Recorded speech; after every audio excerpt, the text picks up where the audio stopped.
Halo Sobat Teknologi Pembelajaran dimanapun Anda berada, saya Deddy Kurniawan, selamat datang di channel saya Call Deku on Request. Channel ini didedikasikan untuk menyajikan tutorial berkualitas dalam penggunaan teknologi untuk pembelajaran. Saat ini kita masih berada pada seri tutorial Moodle Made Simple, di mana saya akan mengupas tuntas langkah-langkah penggunaan Moodle secara sistematis. Dan dalam seri ini juga saya akan membagikan tips dan trik pribadi saya yang akan mempermudah Anda dalam menggunakan Moodle. Secara khusus kita akan membahas berbagai fitur pada Moodle versi terbaru, yaitu Moodle versi 5, sehingga Anda akan dapat terus mengikuti tren terbaru dari Moodle pada saat ini. Sebelum kita lanjut, mari dukung saya dengan like, share, dan subscribe channel ini untuk memotivasi saya terus bekerja, menghasilkan konten teknologi pembelajaran yang berkualitas. Pada video sebelumnya, kita telah membahas dan menyelesaikan satu Moodle course. Akan tetapi, sebelum kita melanjutkan langkah-langkah pengembangan kelas Moodle-nya, ada baiknya kita meninjau terlebih dahulu sistem navigasi, menu, dan mode pada Moodle versi 5. Semenjak Moodle versi 4, sebenarnya sudah ada beberapa perubahan tampilan pada Moodle yang mungkin akan membingungkan bagi pengguna yang telah terbiasa dengan Moodle versi sebelumnya.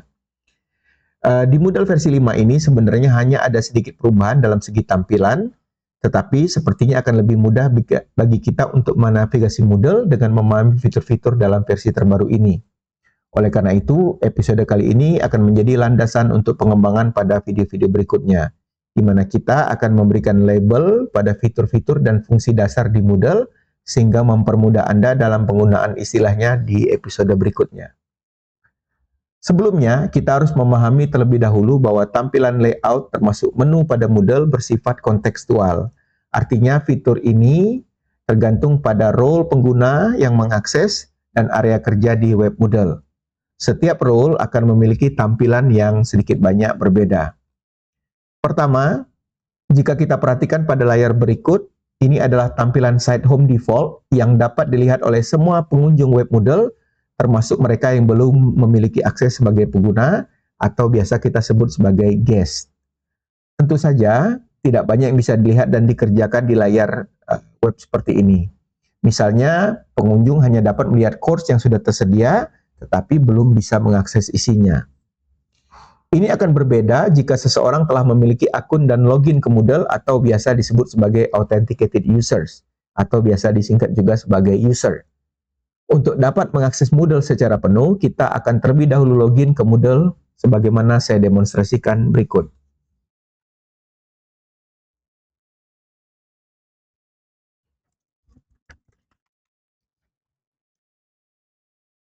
Setelah berhasil login, user akan masuk ke menu dashboard pengguna.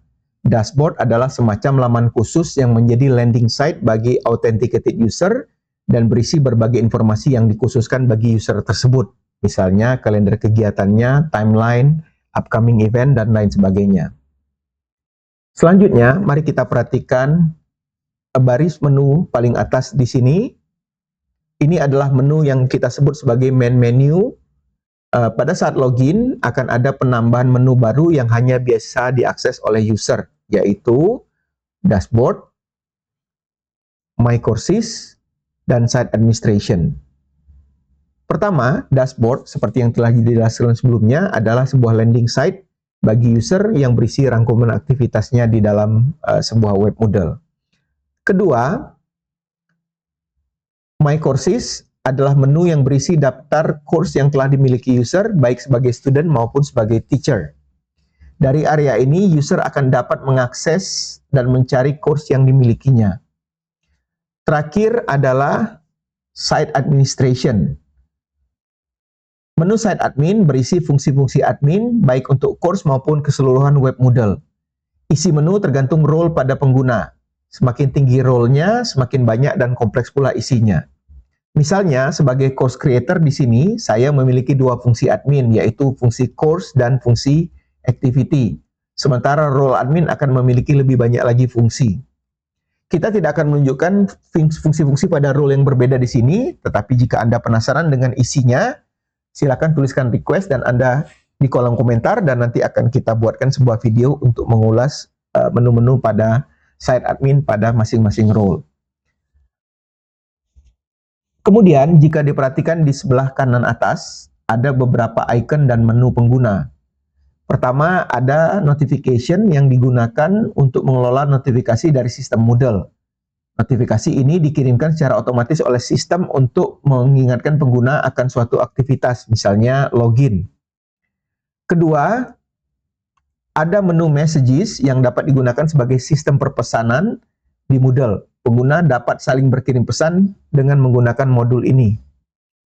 Ketiga, dan yang paling penting tentu saja adalah user menu yang ditandai dengan avatar pengguna.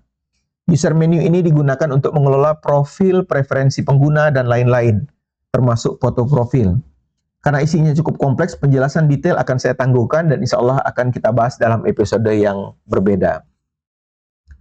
Selanjutnya, ada satu menu yang secara default disembunyikan dan hanya ditandai dengan ikon drawer. Menu ini disebut sebagai block drawer. Seperti namanya, menu ini mengandung blok-blok dengan fungsi yang berbeda, biasanya terdiri atas fungsi informasi dan navigasi yang dapat di-custom berdasarkan kebutuhan pengguna. Blok menu dapat diakses dengan mengklik ikon drawer di sebelah kanan seperti ditunjukkan di sini. Secara default, menu ini tidak memiliki isi. Pengguna dapat mengaktifkan menu ini dan mengisinya dengan blok yang dibutuhkan. Menu blok ini juga dapat ditemukan di dalam course dengan fungsi dan mekanisme kerja yang hampir mirip. Langkah dasar customasi blok ini akan secara ringkas saya jelaskan pada saat kita membahas tentang course menu pada bagian berikut. Setelah memahami menu umum dan fungsi dasar pengguna, sekarang kita akan beranjak ke dalam bagian sebuah course. Untuk mengakses suatu course, kita masuk ke menu My Courses sebagai berikut. Di My Courses, Anda akan melihat daftar kelas yang telah Anda langgani atau enroll, baik sebagai student ataupun teacher. Untuk masuk, klik nama course yang tersedia sebagai berikut. Untuk kelas contoh yang telah kita buat ini, saya memiliki role sebagai course creator yang secara otomatis juga berperan sebagai editing teacher atau teacher yang dapat mengedit konten sebuah kelas. Untuk pengguna dengan role di bawahnya, yaitu non-editing teacher dan student, tampilannya akan sedikit berbeda karena kewenangan juga lebih terbatas. Berikut adalah tampilan suatu course pada Moodle. Sebagaimana dilihat, pada bagian paling atas atau heading, kita masih dapat melihat side menu yang dijelaskan sebelumnya. Lalu di bawahnya kita juga melihat nama course yang kita akses, ditulis dengan tulisan besar dan tebal. Nama ini diambil dari course full name yang telah kita buat di episode sebelumnya. Di bawahnya ada sebaris menu lagi yang disebut sebagai course menu yang bersifat kontekstual berdasarkan role dan memiliki fungsi-fungsi terkait role tersebut. Sekali lagi, tampilan course menu yang saya tunjukkan ini adalah tampilan untuk role editing teacher atau yang lebih tinggi. Secara ringkas, masing-masing menu dapat memiliki fungsi sebagai berikut. Course digunakan untuk menampilkan perwajahan dan isi dari suatu kelas. Jika ingin mengedit konten, disinilah kita melakukannya. Tampilan juga ini akan agak mirip dengan student view, sehingga teacher dapat memperkirakan bagaimana suatu course dilihat dari sudut pandang student. Kedua, setting. Menu ini akan membawa kita ke setting dasar kelas seperti waktu kita membuat kelas di awal. Sehingga jika masih ingin mengedit pengaturan umum kelas, akseslah menu ini.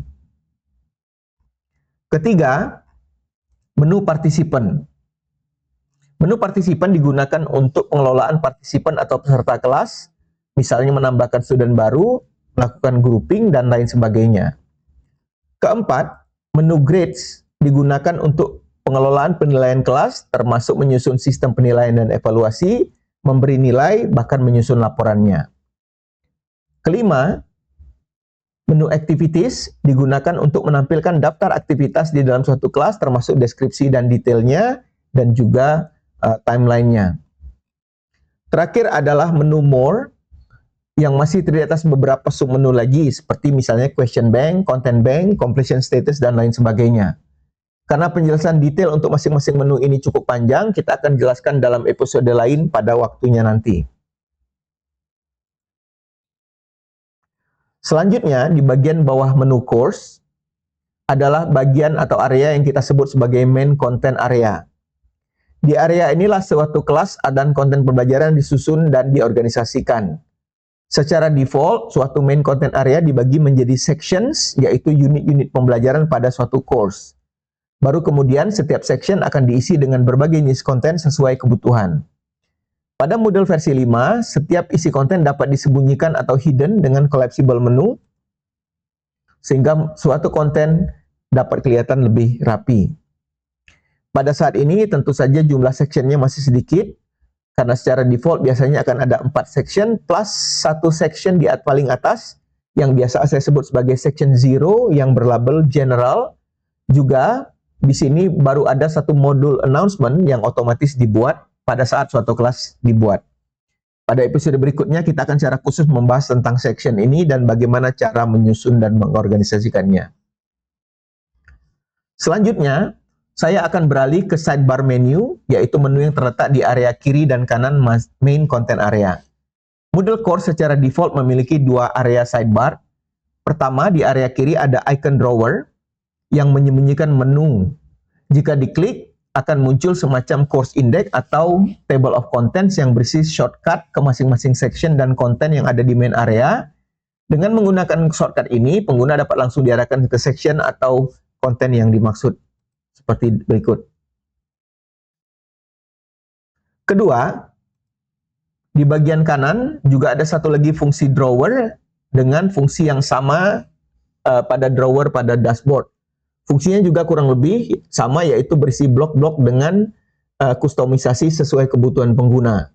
Di dalam sebuah course, kustomisasi dilakukan oleh teacher untuk menambahkan fungsi tertentu, biasanya mencakup fungsi informasi seperti upcoming event atau akses ke menu khusus seperti blog.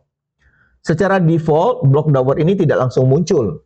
Untuk memunculkannya, teacher perlu menambahkan dulu blok yang diinginkan. Untuk itu, kita perlu meloncat sedikit ke penjelasan tentang edit mode sebagai berikut. Pada poin terakhir episode ini, kita akan menjelaskan tentang user mode. Pada Moodle, khususnya dalam role sebagai course creator atau yang di atasnya, ada dua mode penggunaan. Pertama disebut mode view, yaitu mode yang hanya menampilkan konten pada suatu kelas secara statis, seperti yang kita tunjukkan di sini. Artinya kita tidak bisa mengedit isi kelas pada saat view mode ini tampil. Tampilan ini sekali lagi kurang lebih sama dengan student view, sehingga apa yang ditampilkan di view mode akan hampir mirip dengan student mode dengan pengecualian menu khusus bagi teacher. Mode kedua disebut sebagai edit mode, di mana dalam mode ini seorang teacher akan dapat mengedit konten pembelajaran di kelas, mulai dari menambahkan, menghapus, menyusun ulang, dan lain-lain. Dengan demikian, jika pada episode selanjutnya kita akan menambahkan konten pada Moodle Course, kita harus berada dalam mode edit ini. Untuk mengaktifkan edit mode, ikuti langkah sederhana berikut. Di bagian sudut kanan atas, Anda akan melihat suatu tombol toggle yang bertuliskan edit mode yang bersifat on-off.